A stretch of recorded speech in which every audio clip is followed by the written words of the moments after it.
Hi, welcome to True Creeps, where the stories are true and the creeps are real. We'll cover stories from grotesque gore to the possibly plausible paranormal, to horrifying history, to tense and terrible true crime, and everything else that goes bump in the night. We're your hosts, Amanda, and I'm Lindsay, and we want you to join us while we creep. We cover mature topics. Listener discretion is advised.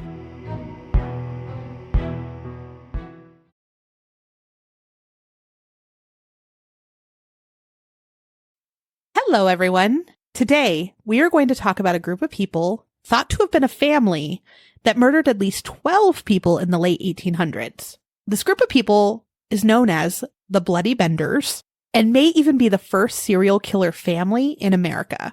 Oof. These people were very strange. Yeah? And this case has a lot of twists and turns. And just to note, because of the age of the case, some details are debated and it's a little hard to confirm which is right. So when we see differing details, we'll mention it. Yeah, like we typically do. Yeah. And this case has several books, TV show episodes, movies, and even songs based off of this family, which I thought was interesting. Yeah. We don't typically get songs. Yeah, typically not too many true crime songs out there. Yeah. And unfortunately, again, because of the age, there isn't a ton of information about each victim. You know, we usually do try to bring up things about the victims so they're not just victims, they're more. But because of the age of the case, we couldn't find much on them. But if we did have any information that we could find, we did add it. Yeah. Before we get into the Bender family, let's set the scene.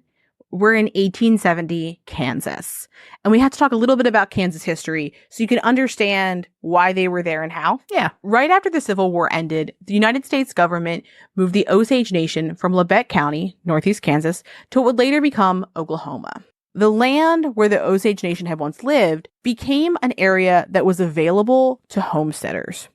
And so in the Homestead Act of 1862, this allowed settlers, citizens, or immigrants to claim 160 acres of public land. And when we say claim 160 acres of public land, we don't mean that there was 160 acres total that they were going to split up. It was that each one could get 160 acres of land, which is just like...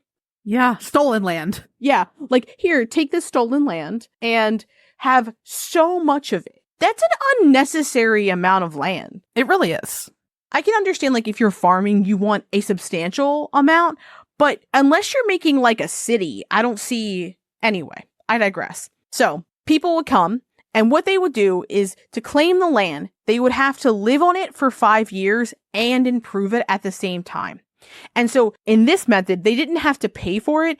They just had to prove that they were living on it and improved it for 5 years.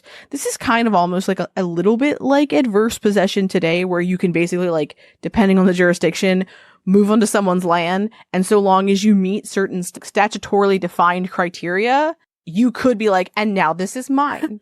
Yeah, they would be like, oh, you lived here for 5 years and it's improved. Here's the title. Very weird. Yeah. It's not that easy now, which is good, but wild. Right, good. So there was another way that homesteaders could own that land, and it was if they improved it for 6 months and spent $1.25 per acre, which feels like what a bargain for 160 acres. I mean, in that time's money, that was an expensive price. But today, thinking of like buying 1 acre for $1.25, unheard of. Yeah, but it was still like a discounted rate. Yes.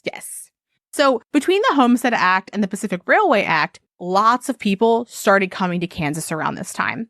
And specifically, more than 1 million people came to Kansas between 1865 and 1890. And if you heard me laugh, it's because our outline said people caked to Kansas.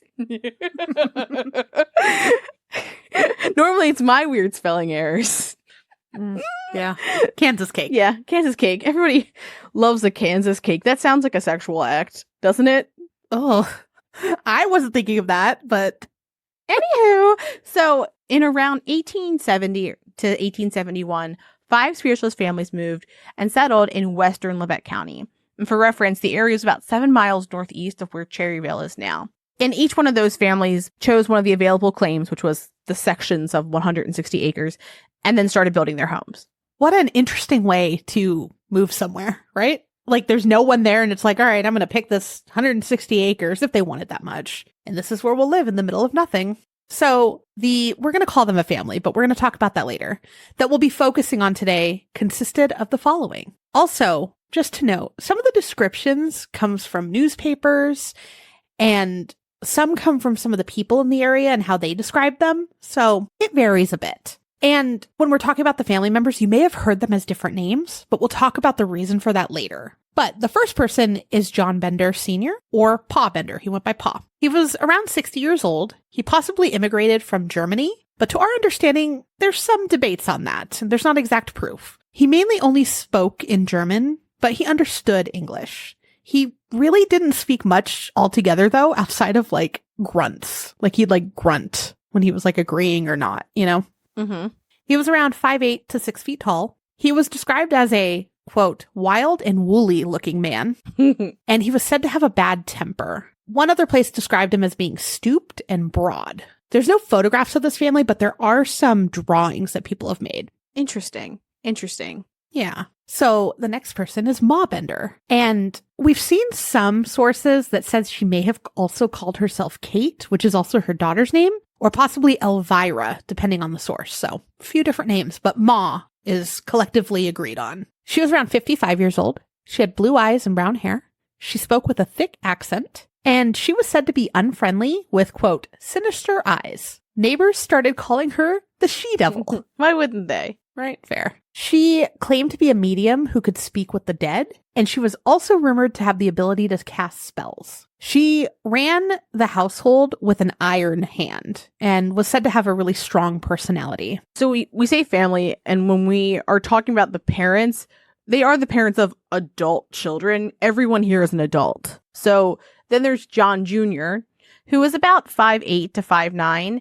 He was thought to be somewhere between 25 and 27 years old, and people said he was handsome. He had auburn hair and a mustache, and he spoke English fluently, but with a German accent, and he was very social, but he laughed randomly. And so people made some assumptions about him based on that, like whether he was, like maybe he was kind of dumb or foolish. Yeah. I would just say it makes me think of when we did our mushrooms episode, the little kid who took the shrooms on accident, and he was just like, everything is so funny.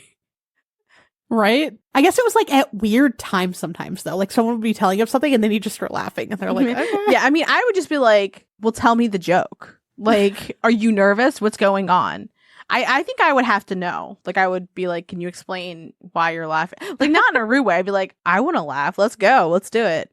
So anyway, we've got also Kate Jr. It doesn't say junior in the notes. I just like the idea of calling like women junior as well, you know, because we don't have any like linguistic mechanism for that in English, really, or in America. Yeah. But anyway, she was petite with auburn hair, and she was around 24 years old. And again, she also spoke English and had a German accent. She was described as beautiful, and she was a self-proclaimed healer and psychic. She conducted seances, and she could also communicate with the dead. She gave lectures on spiritualism, and so once she figured out that those lectures were relatively profitable, she started distributing flyers that included her supernatural skills, which included the ability to cure illnesses too, right? Because we said she was a healer. Mm-hmm. And unfortunately, we couldn't find any of the original flyers, but they were said to say things like can cure blindness, fits, deafness, and all such diseases. Wow. And it may have listed directions to her home. I just love the idea of like, we're in a homestead like area. You're going to make a left at the creek, follow that 17 paces up the hill, then down the hill, past a big ass tree. And if you come there, I can cure honestly whatever you've got. Right? I'm it. And I can connect you with some of your dead relatives if you'd like as well. What a skill. Like one-stop shop. Look, we're going to do emotional and physical healing here, baby. Perfect. Just what a flyer. That's a long flyer. It is. I imagine that it would have had to have like, you know, the tearaway things that you do, but it's long. It's like a really long one. So an interesting fact about Kate as well is that she believed in free love. And when I think free love, I think of hippies and or polyamory. Yeah. But we're in the 1800s now. And what free love was then, the idea behind this movement was that the government should not have power over who consenting adults can love and how they express that love. So you don't need to necessarily be married. And also kind of baked into this idea is that you can love who you fucking love. So not surprisingly, this was a predecessor to feminist movements that began after it, and also the gay liberation movement. Because of fucking course it did. Love who you want to fucking love. Right. Love this. But from what we saw, this was also just not an uncommon belief for spiritualist folks. Love that for them. Yeah. But so locals were either big fans of Kate or hated her. And some even called her satanic, as anyone does when they don't like a person. Right. Of course. Both Kate and John Jr. were more social than their parents, and they attended Sunday school as well. So they were like out in the community. Yeah. The parents kind of stayed home and hid away from the people, but they were like more outgoing. Yeah. And I think being fluent in the language that most people around them are talking would probably help with that. Yeah. Yeah. So let's talk about where they ended up. In October of 1870, John Sr. and Jr. both arrived to the area to claim land. John Sr. claimed a 160-acre property located on the western slopes of the mounds. And it actually still has their name on the mounds today. The closest neighbor was almost a mile away, so everything's very spaced out.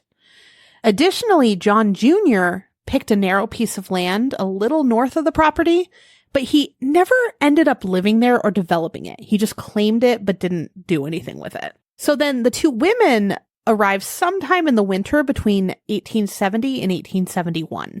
On the 160-acre property, the family built a one-room cabin, a barn or stable, and a well. So they dug out a well. Now, I want to describe the cabin. It was a little strange because of how they organized it, but it was 16 by 24 feet with a 9-foot tall ceiling. Below the home, they decided to dig out a 7-foot square cellar, and then they put a sandstone slab on the floor. I find it so wild to build under the house after it's already been built. It's a little bit different when it's a one-room cabin because it's one room versus like an entire like floor, you know, but still like being like, let's risk it.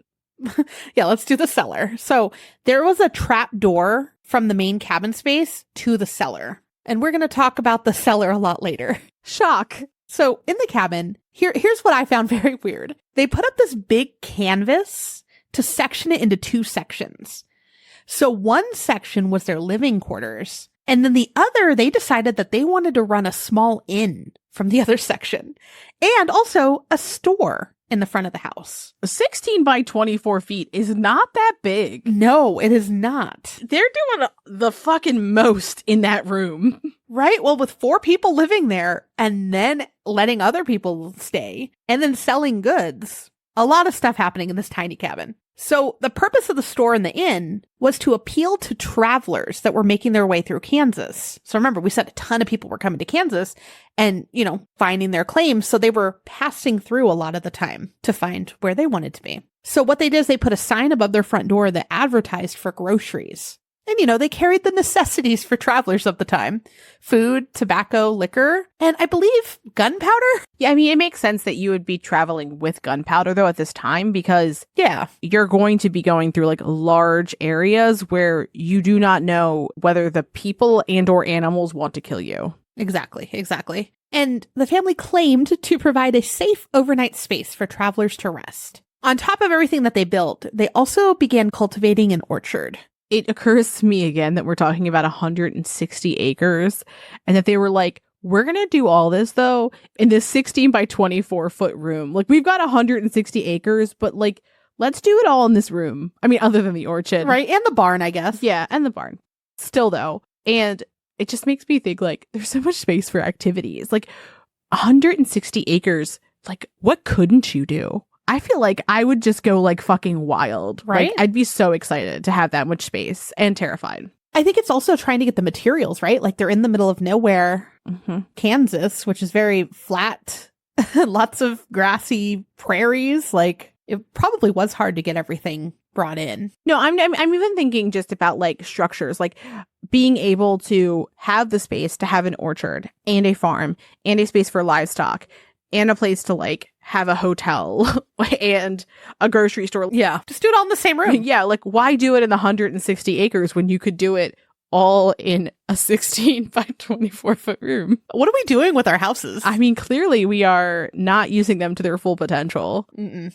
So, like Amanda just said, the area around it was pretty sparse, and the towns were spread out, and a lot of them didn't communicate with each other. And which is interesting is today towns don't really communicate with one another well, is what we've learned from true crime cases. Yeah. But anyway, there were lots of people traveling between the areas looking for a place to settle. And some would also be carrying what would be a substantial amount of money because they were moving, buying stock, and intending to buy a claim. And also, banks were not what they were today then. And you're moving into like the middle of a rural place. We don't need to get into banking history, but it's you just where are you going to put it, you know? Yeah, and like you took everything that you had because you're like, when I find my place, this is where I'm going to be. And you didn't quite know what part of Kansas you were going to end up in. Yeah, and you have to put all of your money in a bandana that you tie on the edge of a stick and walk through the woods. It's the vision I have. I think the biggest thing when researching this is some people did just walk. Mm-hmm. I thought that was wild. Like, I was like, oh, everyone's on like horses or, traveling that way. But no, some people fucking walked to Kansas. And I was like, what? Mm-hmm. Why? Yeah. So this was also a time before people would carry identification. And we bring this up because, as Amanda mentioned earlier, we don't have a ton of information on the victims.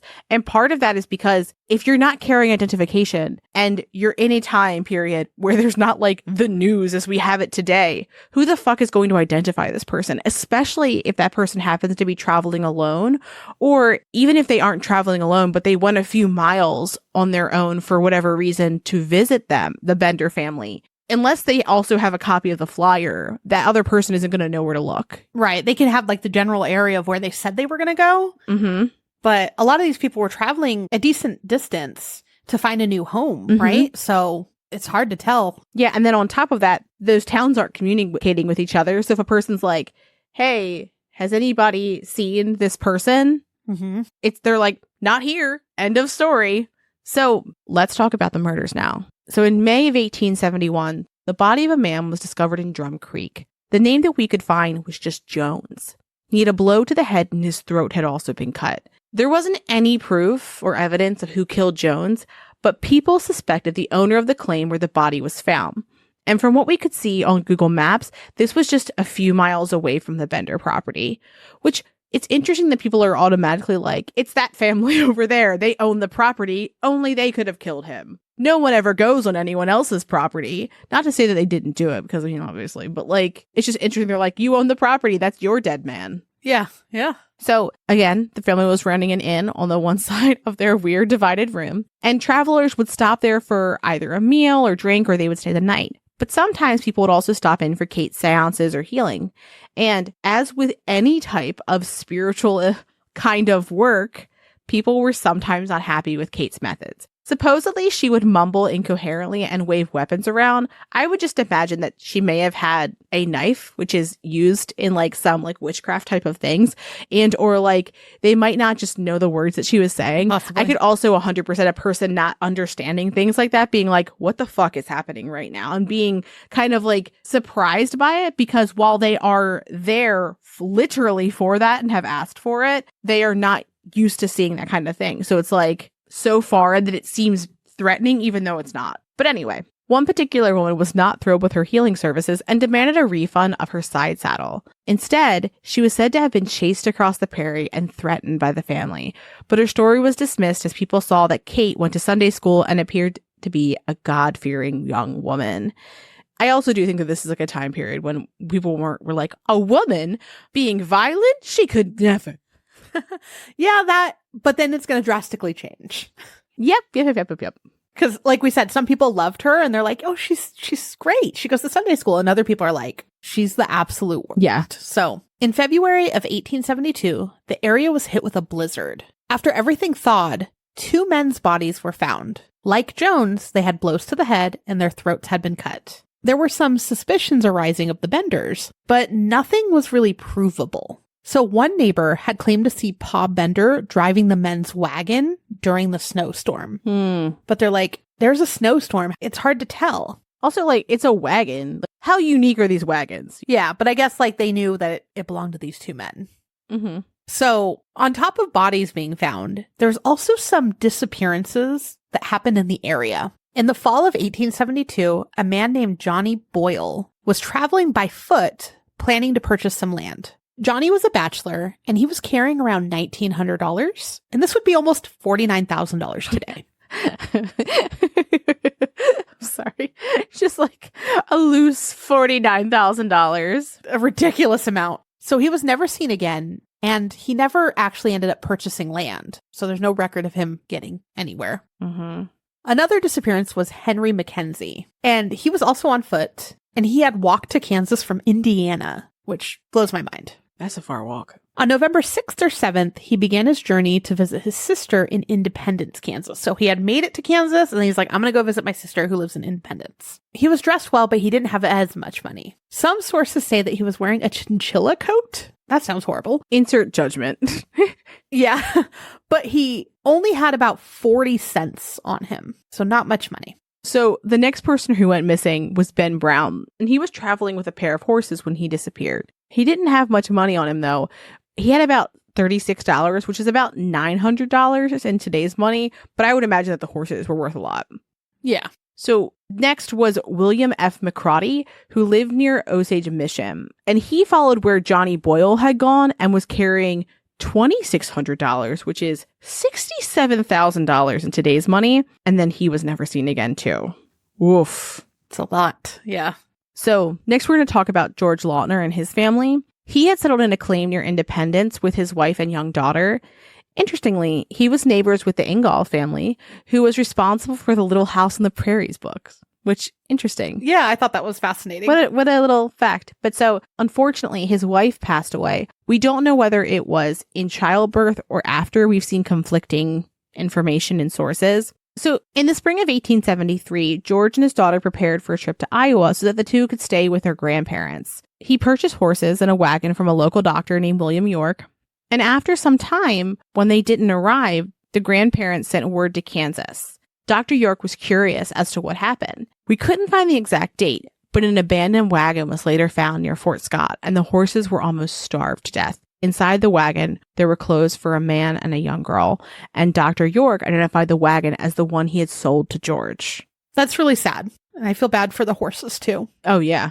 On March 28th of 1873, it was reported in the Lawrence Tribune that, quote, Dr. York returned to Fort Scott, attended to his business, and on Sunday left for home. Since that time, nothing has been seen or heard from him. So, another disappearance.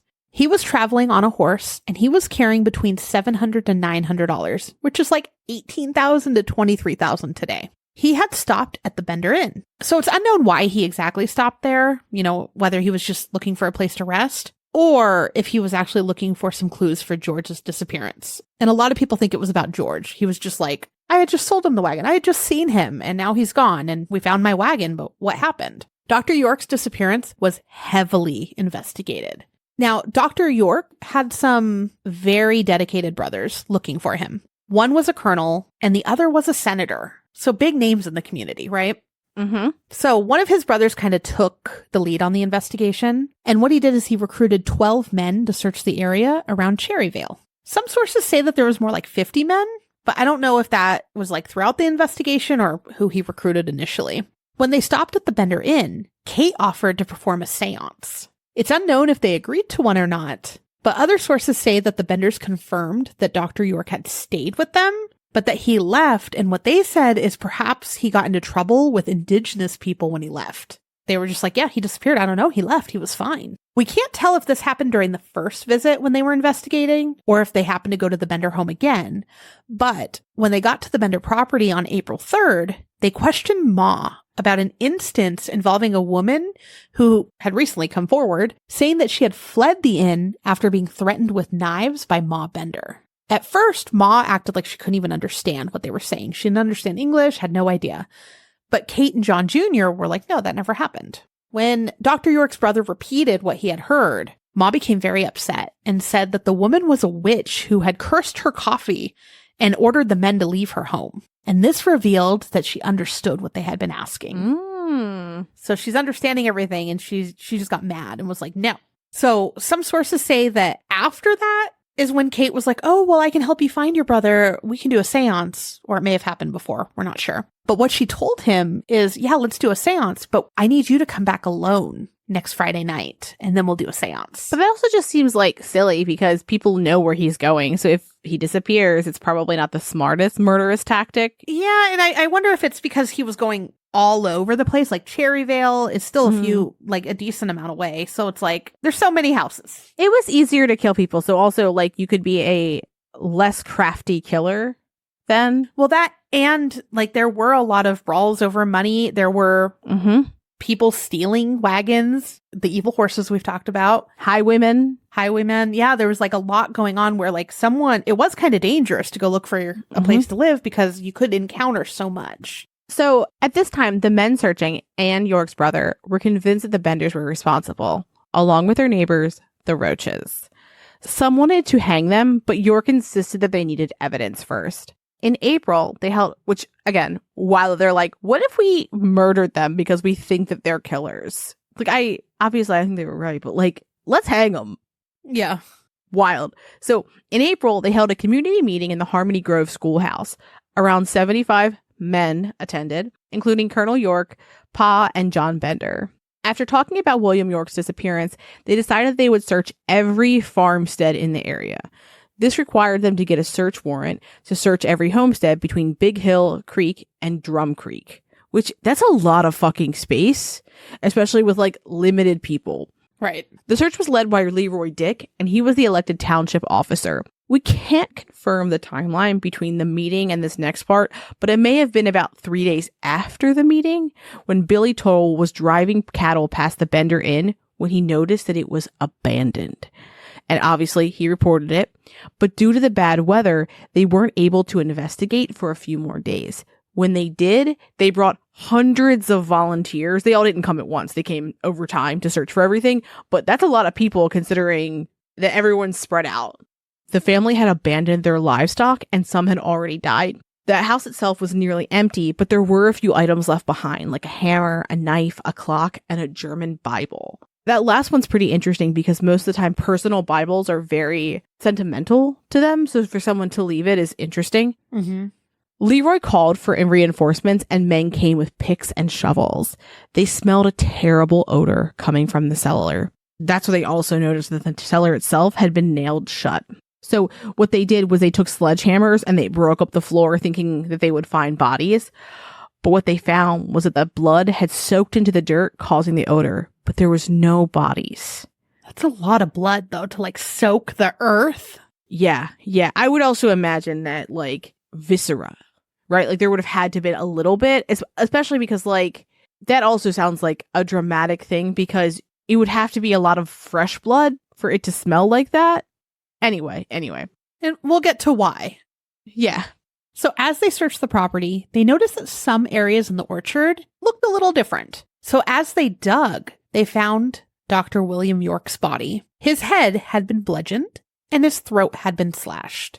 He was buried face down and his feet were barely below the surface. So it was a very shallow grave. The following day, while searching more of the property, including the well, they uncovered the bodies of Henry Mackenzie, William McCrotty, Ben Brown, George Lochner, George's daughter, and a body that unfortunately wasn't identified. Some sources also say that there may have been a few other bodies, including a man named John Grary, and possibly even a woman's body. And just to show how fucking terrible this family was, George's daughter is thought to have been buried alive.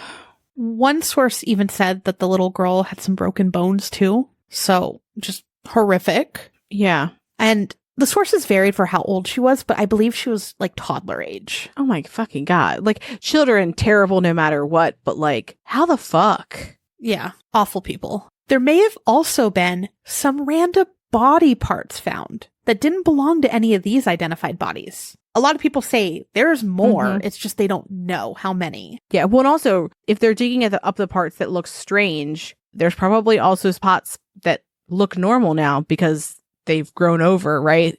Mm-hmm. And it could be where they planted the actual trees themselves, you know, like right over the bodies. Yeah. And again, like back then, it was really hard. They didn't have the machines that we have. They didn't have a lot of things that we have now. So that's up in the air, how many people were actually killed by them. What the searchers came up with is that the Benders would have a visitor sit in the front area of their home with their back against that canvas divider. Their theory is that Kate would distract the men, whether it was with her beauty or with like a seance or a healing thing or whatever she might have been doing. Then they suspect that one of the Johns, so senior or junior, would hit the person with a hammer and then take a knife and slit their throat. They thought the guys, because of how heavy the blow was to their head, they didn't think that one of the women could do it. After that, what they likely did is they'd slit the throat and then they just open that trap door and toss the body in the cellar to bleed out. So that's why there was so much blood down there. And then they would go and bury it on the property, probably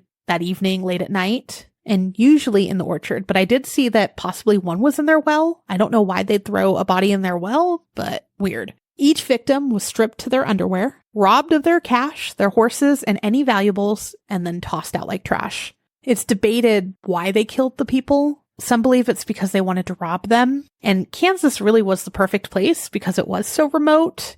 And so they could blame the disappearances on bandits, anything they wanted. It's also incredibly secluded, right? Like you have tons of space in between. It's like literally when you say a crime of opportunity, this is like opportunity a fucking plenty. Yes. And like people would just come to them. And it's like, it's hard to say exactly where they were going. Because if they're like, okay, I'm going to, I don't know, Independence, right?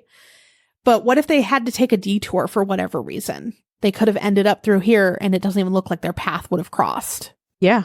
But others argue that the victims, a lot of them didn't really have much to their name or they weren't carrying much. So it might have just been for the thrill. And the last theory that some believe is that they intended just to rob people, but perhaps they accidentally killed their first victim and then they saw how easy it was to get away with. So they just continually did it. Yeah. I mean, I would imagine that you wouldn't want somebody who you were robbing to get away because they would then you would get in trouble. But it's kind of hard to know how much money a person has by the look of them because depending on how far you've traveled, your clothes may show more or less wear and tear. Just like, one person had a chinchilla coat, but barely any money. And, the clothes of the other people we didn't even really know much about them, but they were carrying what would today be tens of thousands of dollars.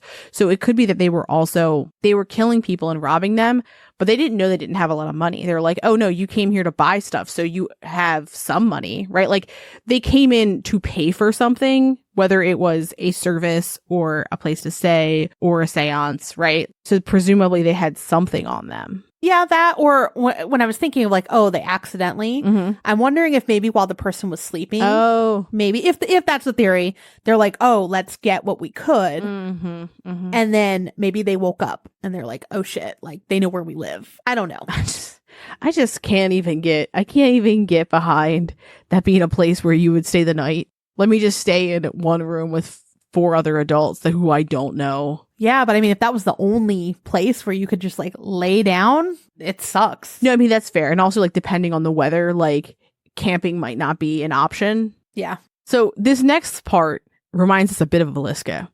So once the news got out about what had happened, people went nuts at the home. They're just tearing it apart. They stripped it of the wall boards and the shingles. They pulled stones out of the walls. It's believed that more than 3,000 people came to the property just to get a piece of it. And there were even special trains so people could get to the cabin.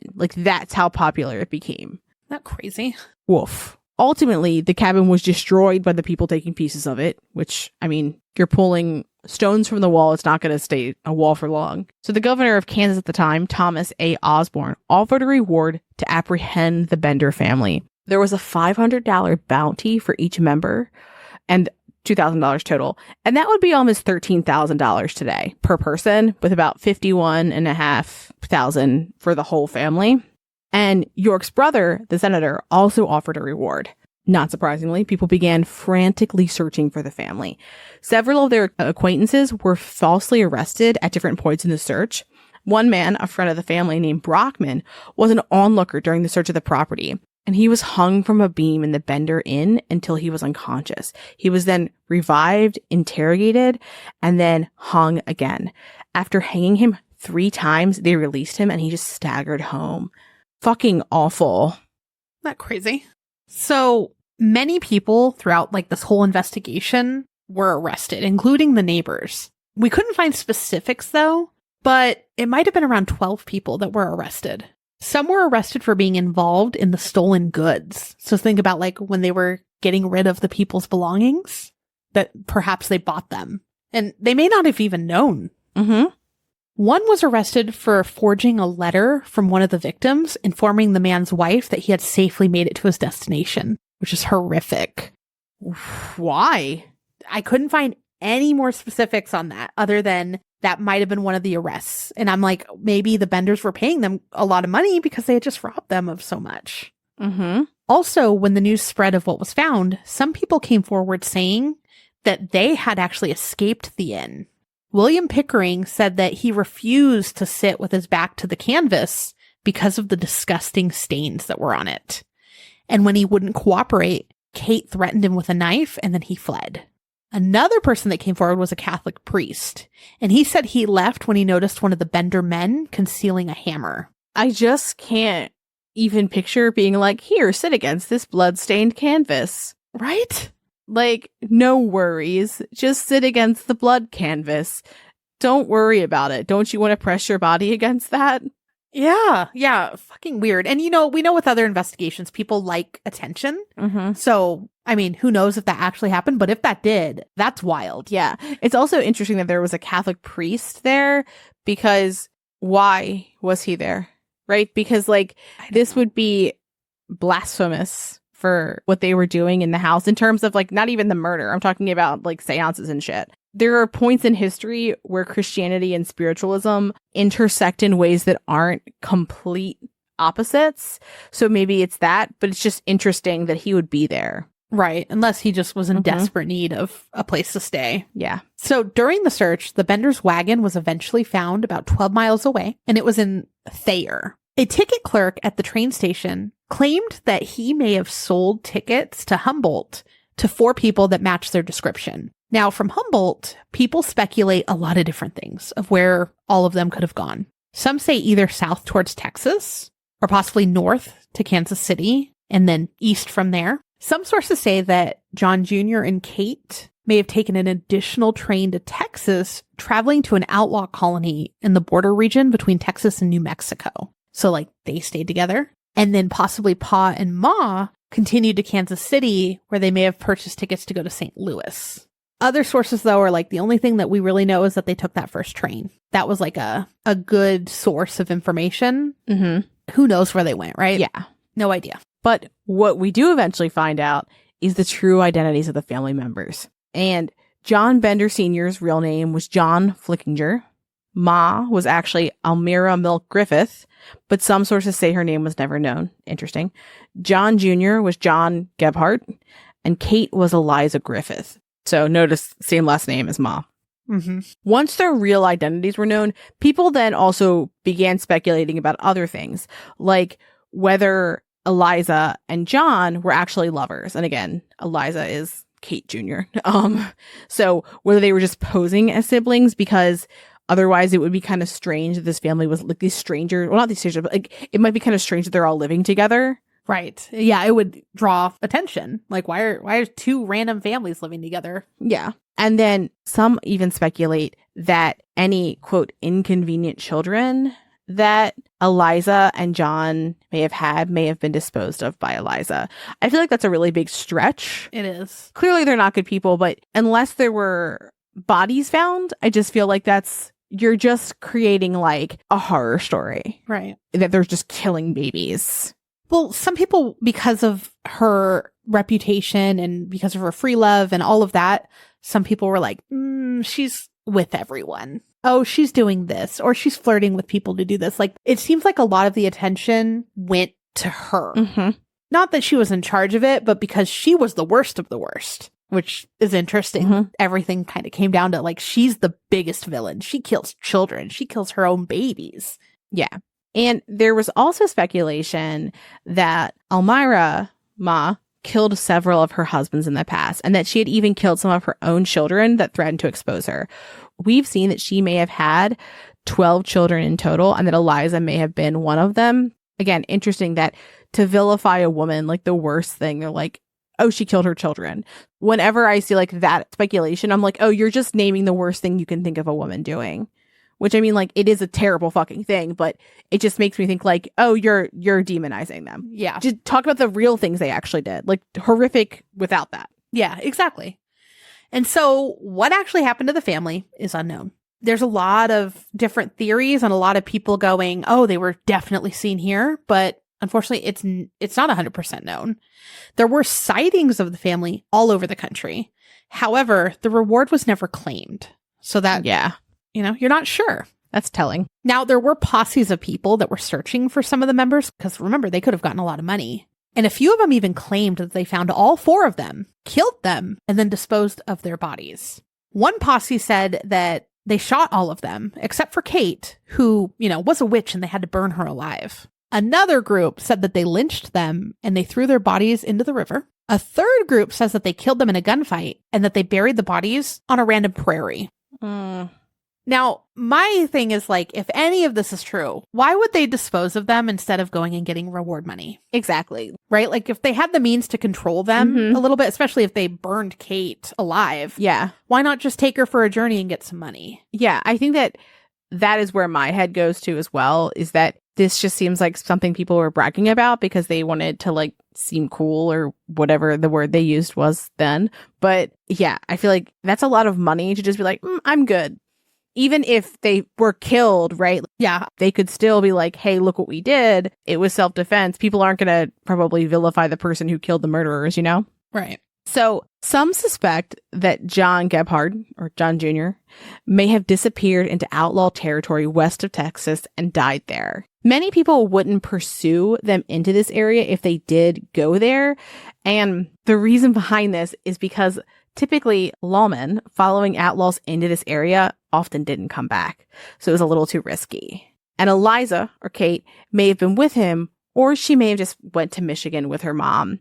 There was one detective that claimed to have traced John and Eliza to the border, but he found that John Jr. died of apoplexy. And in this time period, that was any sudden death that began with a sudden loss of consciousness. And then some believe that John Flickinger, John Sr., or Pa, died via suicide in 1884 in Lake Michigan. Another story we saw was that 2 women were arrested in Michigan. They were believed to be Ma and Eliza. Sources differ on this, and some say that they ended up being released due to expenses of boarding them, that there was a lack of evidence. Other sources said that the women ended up not being who they thought they were. One source mentioned that their lawyer was able to prove that one woman was in prison at the time of the murders and that the other was pregnant and miscarried at the time, so that it couldn't have been them. That's sad. Yeah. But from what I understand too, during this time, if you looked like them, it was a scary time because people are like, oh, you might be them. Yeah. And even, I can't tell if this was 2 sets of women or perhaps the story just kind of got jumbled, but there were people that are like, yep, that's them. And they're like, I don't know what you're talking about. Yeah. That's not me. So the author of a book called Hell's Half Acre, The Untold Story of the Benders, a Serial Killer Family on the American Frontier, long title. It is. Did extensive research for her book. And in an interview with A&E, she says that there were several criminals who were caught and claimed to know where the family was. Apparently, from her research, it was known where they were for 18 months, but the government didn't have enough money to keep chasing after them. Isn't that wild? Yeah. At one point, Kansas authorities wrote to the military in Texas, and they wrote back that it wasn't their problem and they were just too busy to help. It's wild that they're like, yeah, we're close by, but like, we're not worried about murderers. Yeah, Texas had its own like nonsense happening, but they're just like, not a big deal to us. Yeah, yeah. The author also said that there was a lot of corruption at the time and that the family was warned when authorities were in town and when they were coming to go get them. Ultimately, there's no proof as to what happened to the family. And from what we can find, they were never actually caught. Now, today, like we said at the beginning, there are several movies, TV shows, and books based on this family. Additionally, there are some of their artifacts in museums in Kansas. So in 1961, there was a Bender Museum. And not all people in the area loved the name. I mean, fair. This is a horrible event. Yeah. Why would we do this? But they had 3 of the Bender hammers gifted to them by the Dick family. And it closed in 1978, but it looks like a lot of those items were given to the Cherryvale Museum, which is still there today. And the Cherryvale Museum has a Bender house replica. And according to their Facebook page, they're also holding a Bloody Benders Forum on September 28th of 2024. So I thought that was interesting. Yeah. There's also a historical marker in Kansas. It's not on the Bender property, but it's a bit north of Cherryvale. And, love this, there's new research being conducted this year about the family. Dr. Laura Norman, an assistant teaching professor at the University of Kansas, has been leading a group of archaeology and anthropology students to excavate the site where it's believed the Bender home was. Now, as we mentioned, right, people were tearing apart the house, so the building's no longer there. But they are looking for anything that was left behind or traces of the home. So far, they've found pottery, glass, a horseshoe, and a tin can. They've been working closely with the Kansas Historical Society to pinpoint where the home, barn, and well may have been on the property. Because again, like, it's not like people were like, and here's a photo of where everything was. Like, that's just not what they were thinking of at the time. Mm-hmm. And they've been able to narrow down the search from that 160-acre parcel to about a 4-acre space. Pretty good. That's pretty good, yeah. And the owner of that 160-acre property is now Bob Miller. He purchased it in 2020 with the sole purpose of learning more about the family and the victims. He even wonders if there could be more bodies. He's hoping that doing all this will benefit the area and will bring some tourism. Also, it's providing students a place to learn, like the anthropology and archaeology students that we mentioned earlier. Yeah. They plan on continuing it for several years. If anything new comes up, we'll make sure to update it in True Crime Digest. But it's just interesting that he bought this massive parcel just so that this could be studied and looked at. Right? I kind of love that. I do too. He's saying, oh, I also hope that there's some tourism. And I think that it's not unreasonable to be like, I would like this to also not be a fiscal drain on me. Because I know that people have feelings about this type of tourism sometimes, but if it means that you can keep this piece of history, perhaps it's not the worst thing. Right. In some of the news articles, it was like, it's a cool place where local students can actually learn things without having to travel and without having to spend a bunch of money. So, yeah. I mean, it saves students too, which is kind of cool. So we want to know, have you heard of this family before? I actually have a lot of family in Kansas. I was just there. And so I asked them, I was like, have you heard of the Bender family? And funny enough, my family's like, we just heard about them recently. So next time I'm out there, my family's like, why don't we all go to the museum? Because it's like 2 hours away from where they live. Mm-hmm. So when I go back to visit them, we're going to check out the Cherryvale Museum and see what they have. And I want to see the replica of the home. So that's our episode on the Bender family. If you are enjoying the show, please take some time to leave us a review. It really helps us get found and come up in searches and that sort of thing, especially on iTunes. But if you do, we'd love to send you a sticker as a thank you. Also, if you do want to earn a special sticker, our Podiversary is coming up in October. And so we're looking for listener stories of anything creepy, weird, anything that's happened to you that you want to share with everyone. Mm-hmm. There's 2 ways that you can share. You can either write it out, or we'd be happy to hear your lovely voice and put it on the show. Don't worry if you mess up while recording. We love to edit, right? So we'll edit it. And all you need to do is head to truecreeps.com and you'll see the submit your story. Yeah. And this year you get a special sticker that you can only get if you submit a story. Sure excited about. We are. Yes. So with that, have a great weekend. Thanks for creeping with us. Thanks for listening. And as always, a special thank you to our patrons who support us via Patreon. Please see the link in our show notes to learn more about how you, yes you, can begin to haunt the dump, guard vortexes, or even become a scorching Sasquatch. Ooh. Also in our show notes, you can find the link to our website, more information on our sources, our social media handles, and our merch store. We'd love for you to keep creeping with us. So if you like this episode, please subscribe, rate, review, and share the show with your fellow creeps and or ghosts. I beg of you. Did you watch Outlander? I feel like I bring that up anytime we're talking about like this type of era. I don't watch anything. I watch everything like 10 years later when I have time. One of the interesting parts of the show is that there is a period of time, spoiler alert maybe, I don't know, where they literally go to an area and they build from the ground up, right? Like they build their own cabins, they build farms, they do all of it. And it's just interesting to see like, okay, they would build like a log cabin and then they built like another room and then another room and stuff like that. Mm-hmm. And seeing a place grow in that from scratch way is interesting.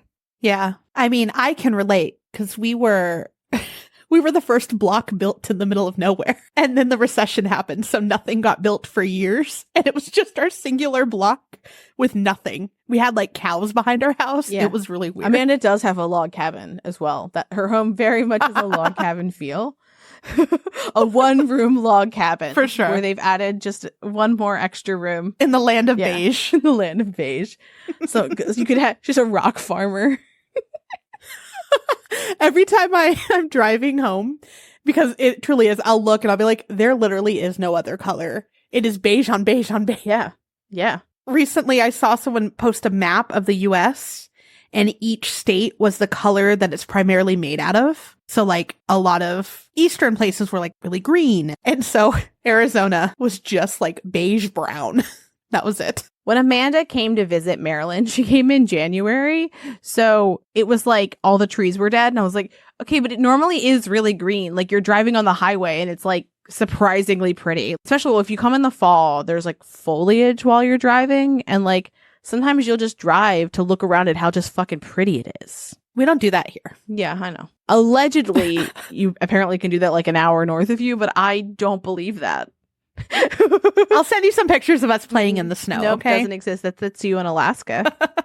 And I'll do the I'll let the map show up. You know how it's embedded in your photos now. Certain Perfect, ones, great. Yeah, I'll send you them. And he was slender.